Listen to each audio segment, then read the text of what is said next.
Selamat datang Sobat Healthies Rumah Sakit Pelabuhan Cirebon. Bergabung kembali dengan podcast Rumah Sakit Pelabuhan Cirebon, Sobat Healthies. Setelah kemarin kita membahas tentang makanan selama masa pandemi nih yang baik seperti apa. Nah, karena sekarang juga lagi santer-santernya nih tentang vaksin. Jadi pada kali ini saya mengajak bincang-bincang teman saya, salah satu GP di Rumah Sakit Pelabuhan dengan Dr. Ikhwan Fuadi. Hai dok. Hai. Iya dok, Dr. Ikhwan. Kita kan nih masih dalam masa pandemi nih dok. Iya. Sekarang nih kan lagi gencar-gencarnya vaksin ya. Ada vaksin COVID gitu. Nah mungkin Sobat Healthies di rumah juga ingin tahu sih terkait tentang vaksin itu seperti apa. Mulai dari efektivitasnya itu bagaimana sih? Kan kadang banyak kasus ya dok ya, yang sudah divaksin tapi masih bisa terpapar COVID. Nah seperti apa tuh dok? Oke, jadi vaksin sendiri atau vaksinasi kan merupakan suatu proses ya. Kita memberikan suatu produk vaksin tadi ke dalam tubuh kita sehingga membentuk suatu imunitas tadi. Nah, bagaimana sih efektivitas dari macam-macam vaksin yang ada? Untuk di Indonesia sendiri kan kita ketahui menggunakan vaksin Sinovac ya. Sinovac ya dok ya namanya, oke ya dok. Atau mungkin CoronaVac dan juga yang dipakai juga ada Sinovac. AstraZeneca juga kan digunakan di Indonesia.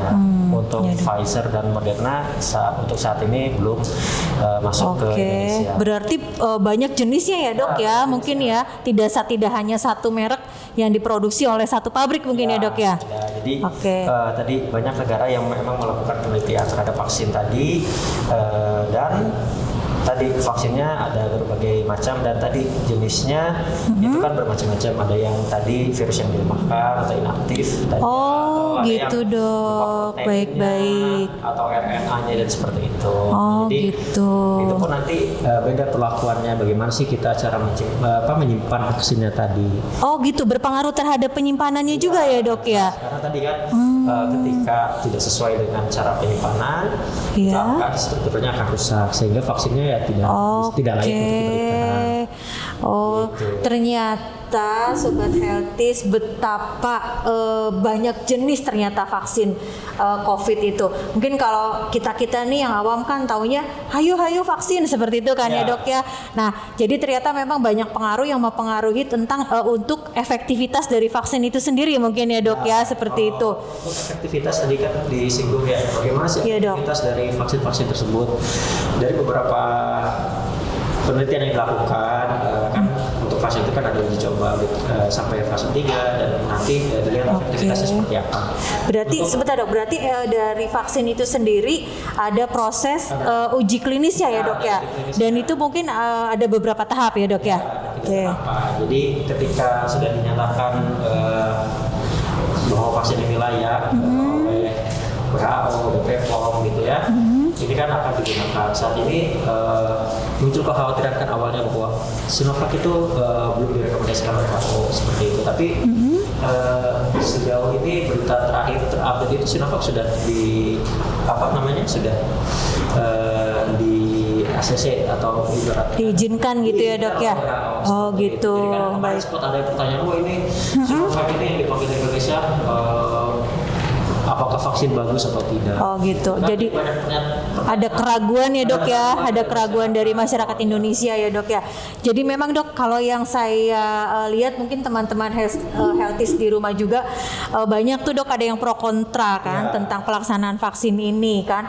Ada yang merasa takut kan, apalagi yang lansia tuh dok kayaknya nggak deh, saya nggak mau, takut nanti katanya begini katanya begitu. Nah menurut dokter Iwan sendiri seberapa aman sih untuk vaksin COVID ini? Vaksin COVID itu sangat aman gitu ya. Jadi dilihat dari efektivitasnya di atas 60%. Terus tadi untuk Sinovac itu sekitar 78% di Uni Emirat Arab. Jadi gitu ya dok. baik ya, di atas 50%. Dan tadi dengan efektivitas seperti itu dia dapat melindungi kita dari paparan COVID. Jadi bukan berarti, kan mungkin banyak orang yang bilang setelah vaksin itu tidak akan terkena buku. Nah itu dok, betul. Jadi kebanyakan nih mungkin masyarakat beranggapan bahwa dengan sudah divaksin mereka aman tuh, tidak akan terpapar lagi oleh COVID. Iya, padahal salah. Jadi vaksin itu kan merupakan salah satu cara dan kita bisa mempunyai kekebalan. Jadi tetap kalau misalkan kita tidak menjalankan tadi 3M, 5M-nya itu ya kita bisa terpapar tadi. Tapi tadi lalu di mana sih keunggulan vaksin ini? Keunggulan vaksin ini tadi dengan kita sudah divaksin, gejala yang akan timbul itu satu tidak berat. Oh jadi, gitu. Dari beberapa penelitian mungkin yang sudah dilakukan juga oleh DKI Jakarta ya sampai bulan Maret, kalau saya Januari sampai Maret itu, bahwa menurunkan resiko kematian hampir 90% ketika sudah dilakukan dua dosis. Lalu tadi bisa menurunkan gejala tadi ya yang mungkin tadinya yang kalau misalkan tidak divaksin mungkin gejalanya jadi berat. Ini dia akan menurunkan gejala COVID-nya tadi. Gitu. Jadi bukan berarti orang awam ya kalau gitu tidak ada gunanya, tetap ada gunanya vaksin tadi mencegah kita untuk mendapatkan atau gejala atau sakit yang lebih parah seperti itu, gitu. sehingga kita aman gitu kan. Selain itu kan kita juga perlu divaksinkan agar bisa secepatnya membentuk herd immunity. Lalu tadi apakah aman atau tidak? Ya dok. Untuk keamanan tadi sudah dipastikan aman. Jadi mulai berbagai perhimpunan tadi, perhimpunan dokter penyakit dalam dan semuanya dari ini sudah merekomendasikan bahwa vaksin yang digunakan di Indonesia ini aman. Lalu untuk lansia apakah ada masalah tadi? Kita pun ada screening tadi. Jadi baik dok. Tetap aman. Kita pun akan melakukan screening. Jadi kayak sebelum divaksin itu kan kita ada screening. Apakah aman atau tidak? Ada tahapan-tahapan yang harus dilampauinya ya dok ya. Ini kebanyakan penyakit yang maksudnya yang mungkin dialami oleh orang tua atau lansia di Indonesia ini aman, seperti misalkan hipertensi, diabetes, aman untuk dilakukan vaksinasi. Jadi tidak ada alasan saya tidak mau divaksin gitu ya dok ya. Dengan kita mau divaksin, dengan kita terlibat langsung, kita akan mempercepat atau memutus mata rantai ibaratnya gitu ya dok ya. Jadi jangan sampai ini kan ada program dari pemerintah ya. Betul. Banyak yang sudah terdaftar tapi dia nggak mau gitu kan. Iya. Gitu. Itu kan kesempatan yang tidak mungkin terulang. Betul, sangat langka sebenarnya ya dok ya. Betul. Oke, sobat Healthies, sebelumnya ini saya ada yang saya lupa sampaikan bahwa Dr. Ihwan Fuadi ini juga beliau adalah ketua tim vaksin di Rumah Sakit Pelabuhan Cirebon. Jadi untuk pelayanan vaksin di Rumah Sakit Pelabuhan Cirebon itu beliau nih ahlinya seperti itu. Nah tadi seperti yang sudah dipaparkan oleh Dr. Ihwan bahwa sobat Healthies nggak perlu khawatir tentang aman nggak sih divaksin seperti itu, karena kan nggak mungkin juga pemerintah Indonesia meracuni warganya ya dok ya. Pastikan ya bilang bahwa ini nanti dimasukkan suatu chip katanya ya bentar, rumor-rumornya kan seperti itu ya sobat Healthies. Iya, tapi kan kayaknya nggak mungkin kan, udah pasti tidak seperti itu. Jadi memang kan aman karena sudah melalui uji klinis, ada beberapa tahapan seperti itu. Kemudian juga yang kedua, jangan ragu dan jangan takut dengan kita divaksin itu secara tidak langsung memberikan alat perlindungan kepada diri kita ya dok ya. Bukan berarti bahwa nantinya terbebas tidak terpapar oleh COVID, tapi tetap setelah divaksin itu kita tetap harus menjalankan prokesnya ya dok ya. Tapi minimal kalau misalkan terpapar itu tidak separah yang belum divaksin, betul ya dok ya? Seperti itu ya.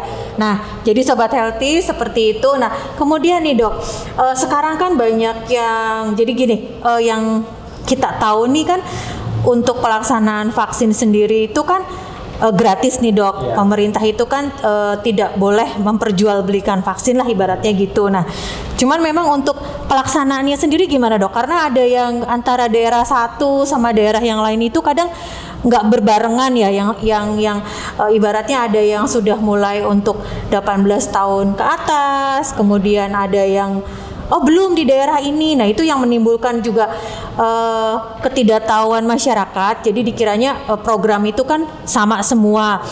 Ada juga beberapa pasien yang nanya, oh bisa nggak nih di rumah sakit pelabuhan melaksanakan vaksin COVID? Nah, gimana tuh dok? Seperti itu?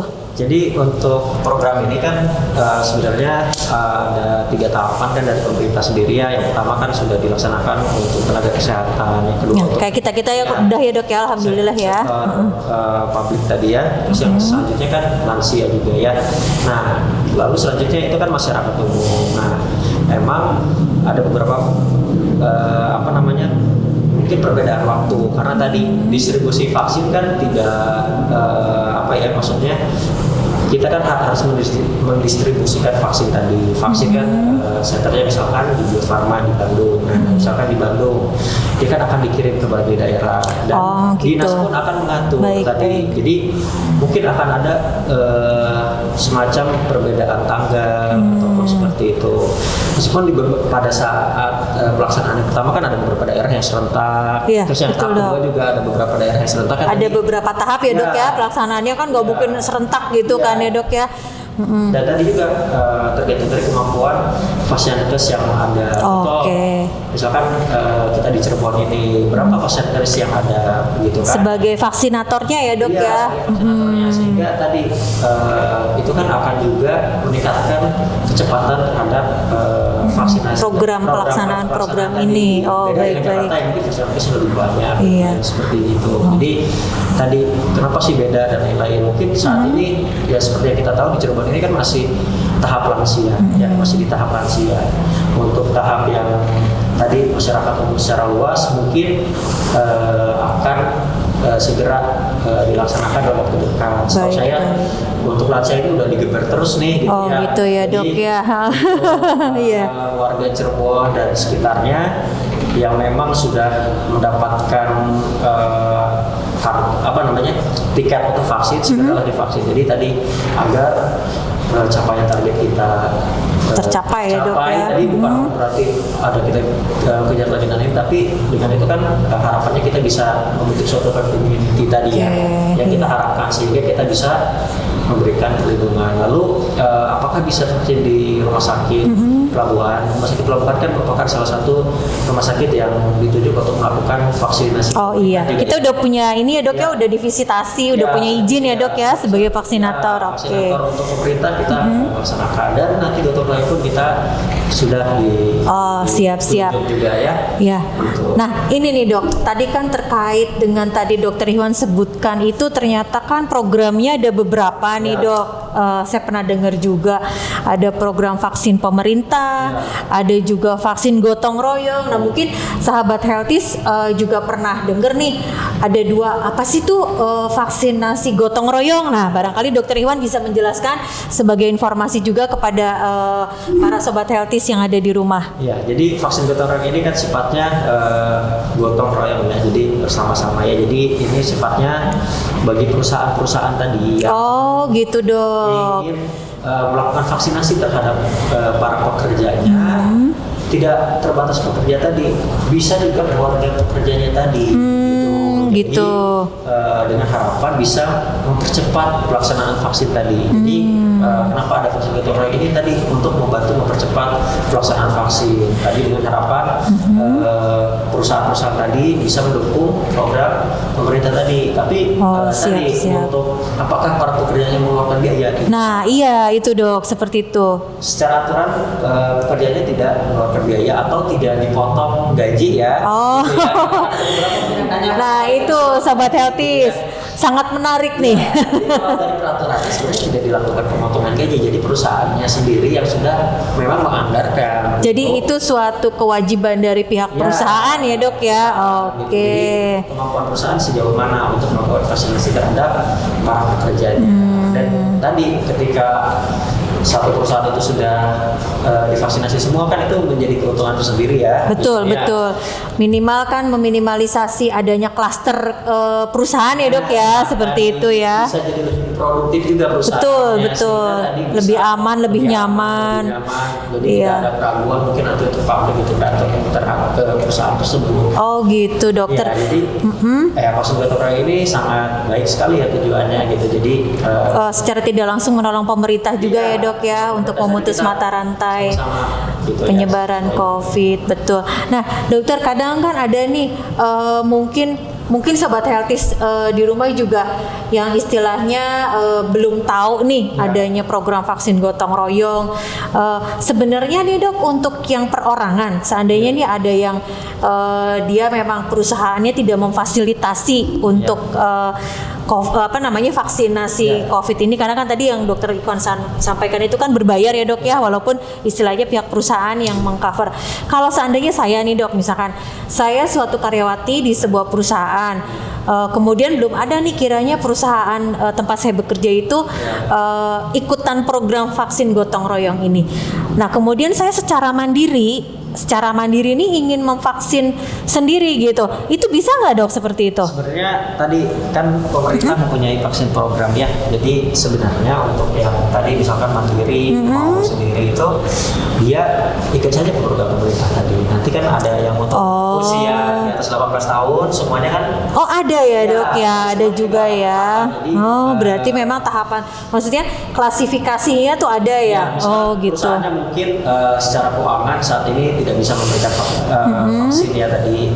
Nah untuk para pekerja tadi bisa untuk menunggu tahap yang selanjutnya yang nanti akan dibuka untuk secara umum tadi. Rencana memang kedepannya ada, tapi kita nggak tahu kapan ya dok ya mungkin ya. Atau sudah ada program dari pemerintah secara terbuka? Ini sih Juni ke depan sampai tahun 2022 setahu saya itu merupakan vaksin yang dibuka untuk masyarakat umum secara luas. Gitu. Jadi nanti jangan khawatir kalau ketika kapan saya divaksin dan lain-lain. Jadi nanti akan kebagian gitu ya, memang terbatas vaksinasi yang ada. Jadi makanya tadi manfaatkan kesempatan tadi, jangan sampai ada yang menunda. Ada kan pengalaman saya ada yang sampai menunda-nunda, padahal itu kan tadi vaksin kan sudah terprogram. Iya betul dong. Justru ketika kita yang menunda-nunda itu kan akan menjadi kerugian sendiri bagi kita. Betul. Jadi bagaimana yang tadi, apakah bisa mandiri ataupun yang tadi dia bisa mengikuti program pemerintah, apakah bisa ikut gotong royong? Kalau misalkan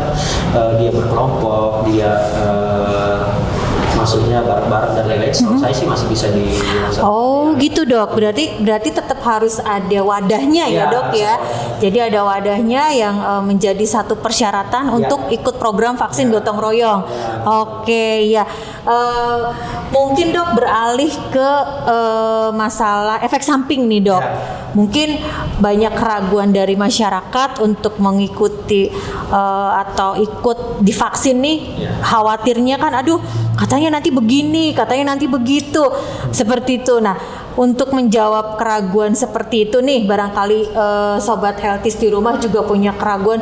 Saya takut Sebenarnya sobat healthies juga sebenarnya sudah terdaftar nih sebagai calon penerima vaksin nih dok. Nah, bagaimana nih dok pengalaman dokter Ikhwan sebagai istilahnya ketua tim vaksin di Rumah Sakit Pelabuhan? Kan kemarin kan kita sudah ikut berpartisipasi untuk membantu vaksin program pemerintah ya dok ya. Barangkali dokter bisa sharing pengalaman dari untuk penerima vaksin yang kemarin. Ada nggak sih nih efek samping yang istilahnya tuh bikin khawatir gitu? Kalau dari pengalaman kita melaksanakan vaksin program pemerintah kurang lebih sekitar 700 orang ya. 700 orang yang kita lakukan vaksinasi. Sudah 700 ya dok? Alhamdulillah. Kurang lebih di 600 sampai 700. Ada yang terbagi sih, masih ada yang mungkin 1 dosis saat itu ya. Tapi kebanyakan sudah 2 dosis seperti itu.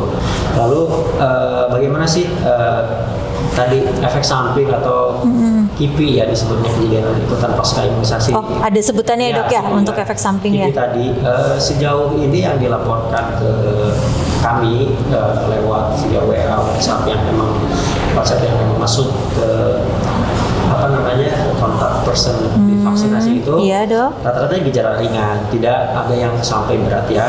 Alhamdulillah gitu ya, tidak ada yang sampai misalkan sesak berat sampai. Berarti tidak ada yang mengkhawatirkan ya? Ya, jadi rata-rata mengeluhkan pegel-pegel, ngantuk, nyeri di area suntikan, dan itu pun mungkin hanya dari misalkan kita melakukan vaksinasi 40 orang, mungkin hanya sekitar 1-2% saja. Mungkin kalau dari 600 orang itu, kalau yang saya lihat dari data yang ada ya, Dok.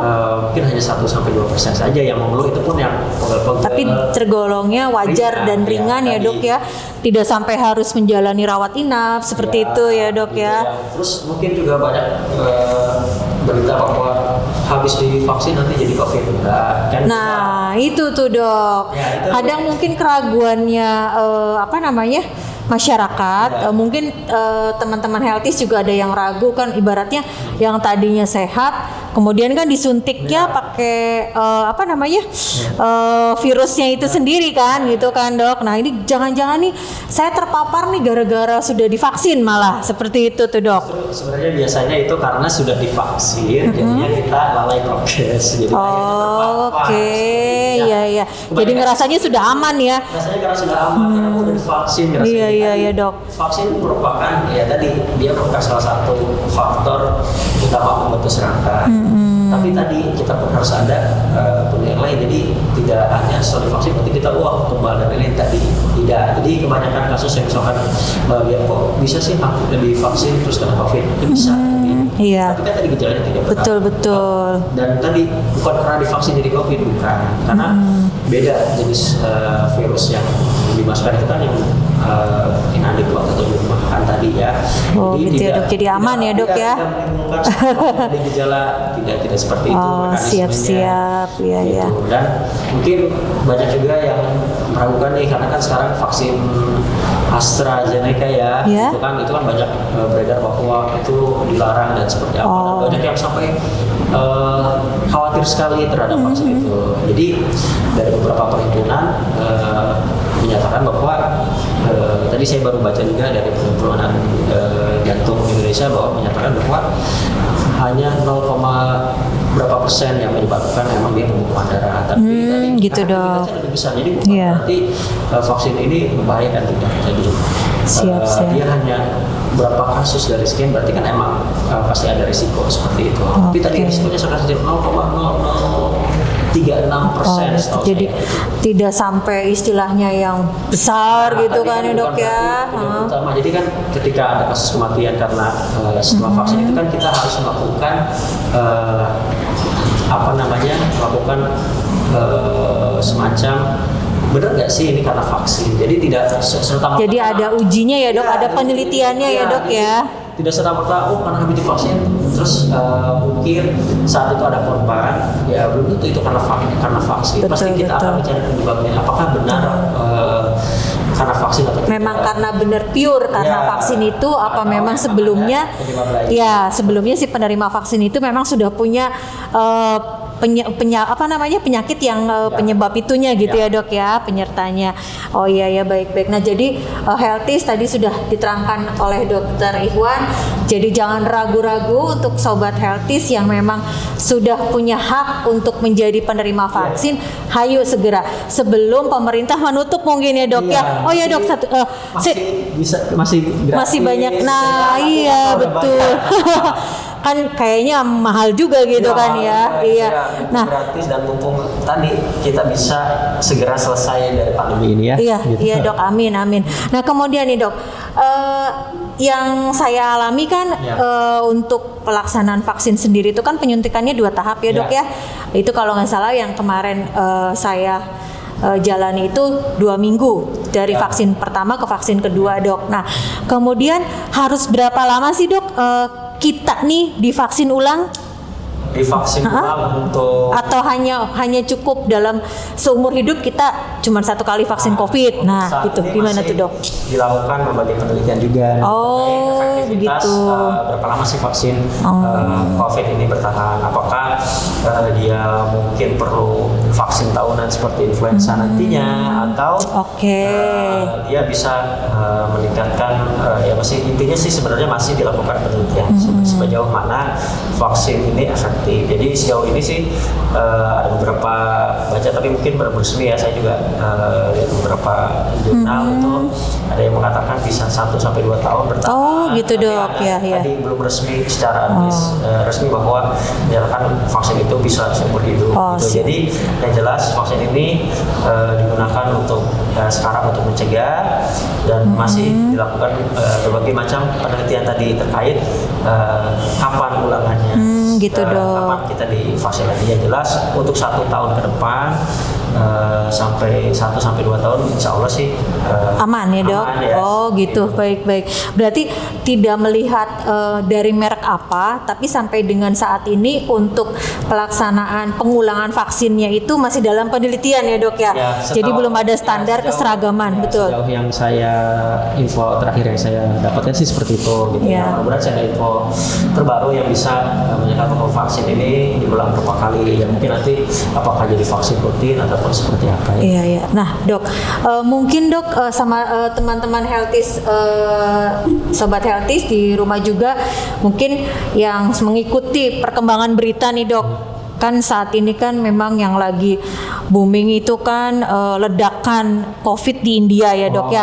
Kemudian diteliti lagi ternyata sudah bermutasi nih si virus COVID-nya ini menjadi COVID Delta ya dok ya. Apa namanya COVID-19 Delta B1617 kalau nggak salah dok. Nah betul varian seperti itu. Nah itu apa tuh dok bedanya atau ibaratnya perbedaan dari virus COVID yang sebelumnya dengan yang sekarang? Apakah dari gejalanya beda ataukah pengobatannya juga nanti akan beda, seperti apa nih dok? Sejauh ini dari tipe penyebarannya itu yang varian terbaru ini dia lebih banyak menyebarkan terhadap orang sekitar. Jadi kalau yang varian awal itu misalkan 1 orang dia bisa berdampak terhadap 2 orang, yang satu ini dia bisa sampai ke 6 orang gitu. Jadi itu secara bersamaan. Iya, jadi paparannya lewat apa tuh dok? Paparannya sama tadi, tetap lewat droplets ya. Nah itu sobat healthies. Jadi jangan lupa gunakan masker, dan gunakan masker itu juga dengan harus yang tepat ya dok caranya ya.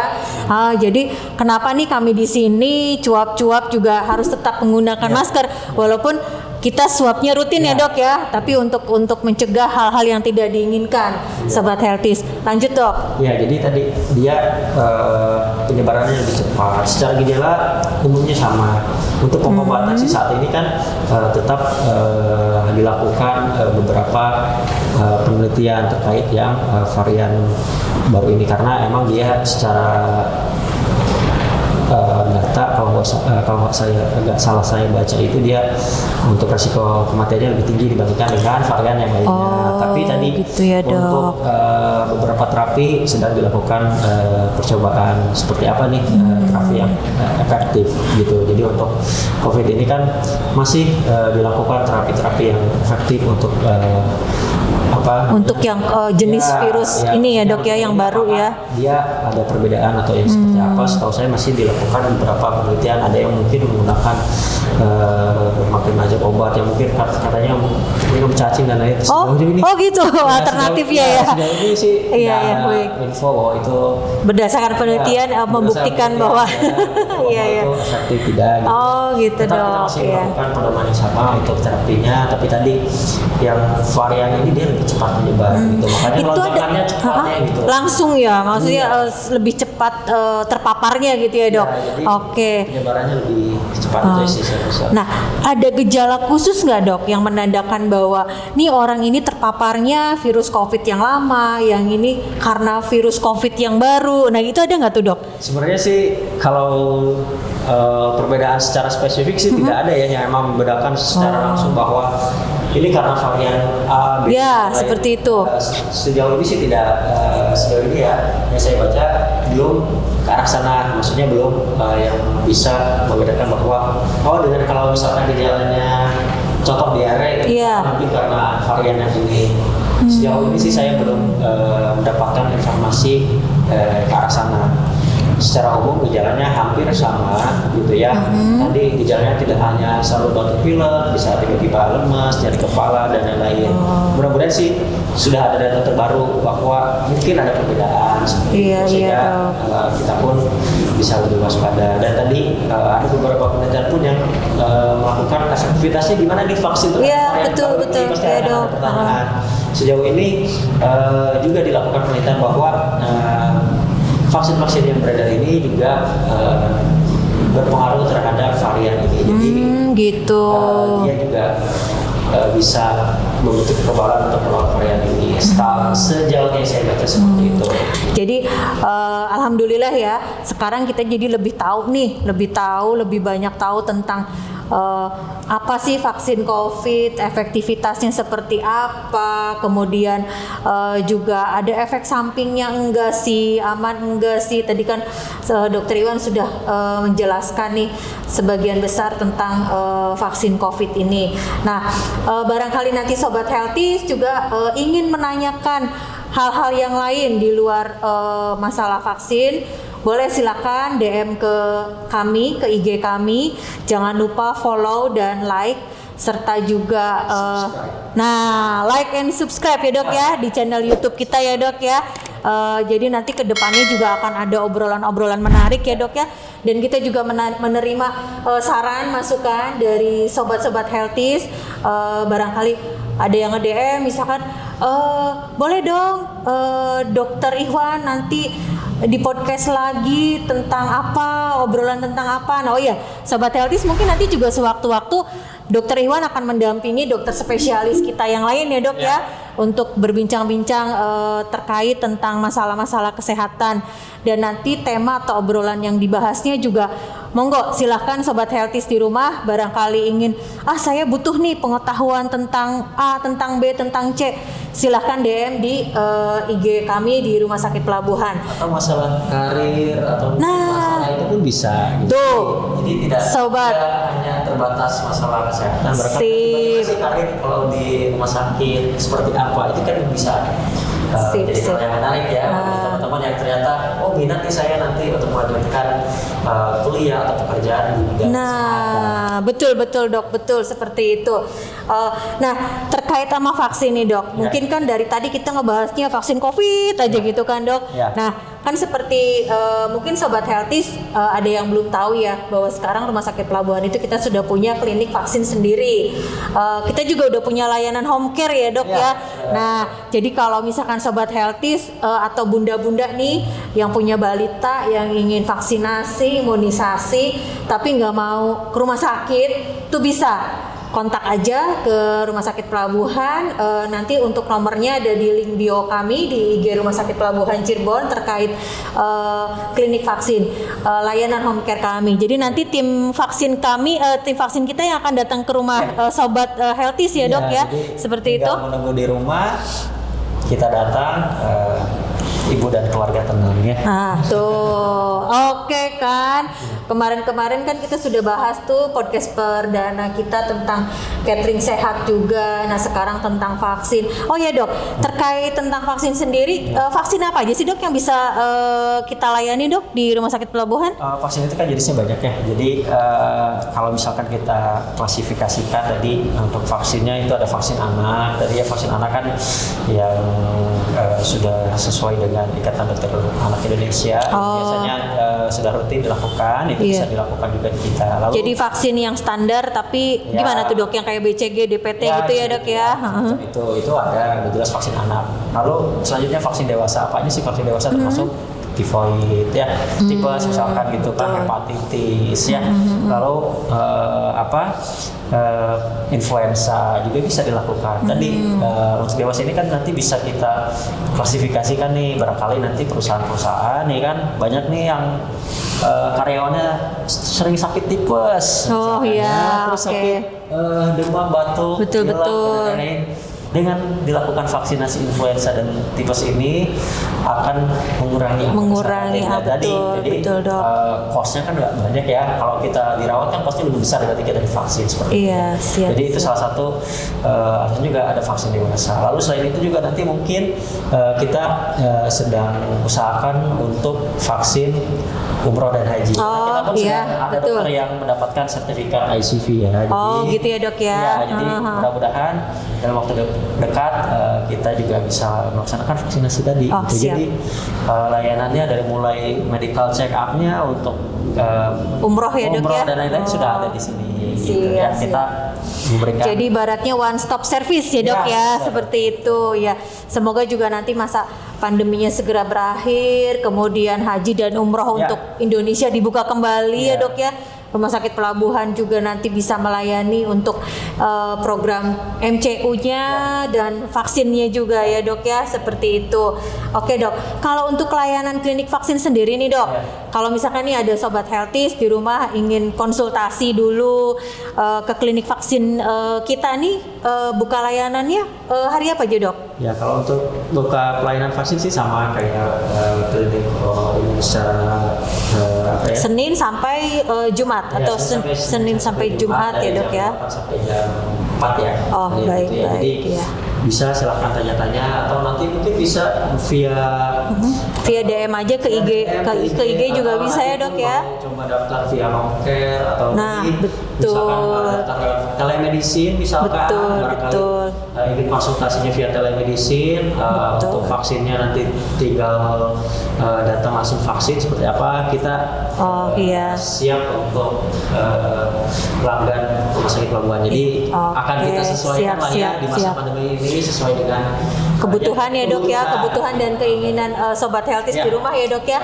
Jadi nanti kalau sobat healthies di rumah ceritanya pengen tahu dulu nih, konsultasi dulu, kita udah punya layanan telemedicine. Ya. Nah, nanti kalau misalkan untuk pelaksanaan vaksinasi atau imunisasinya bisa lewat layanan home care ya, Ya, Dok bisa. ya.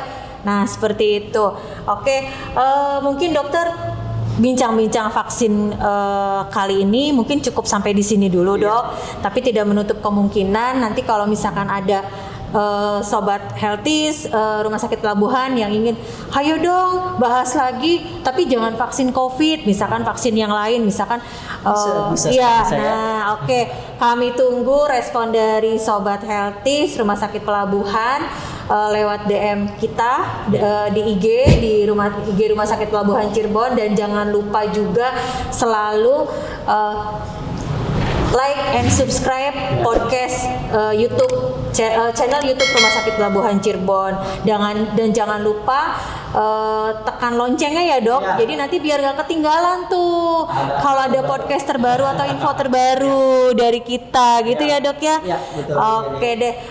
Oke, mungkin sobat healthy semua kita cukupkan sampai sini dulu untuk bincang-bincangnya. Nanti kita lanjut lagi ke podcast berikutnya. Oke, sampai jumpa. Semoga bermanfaat.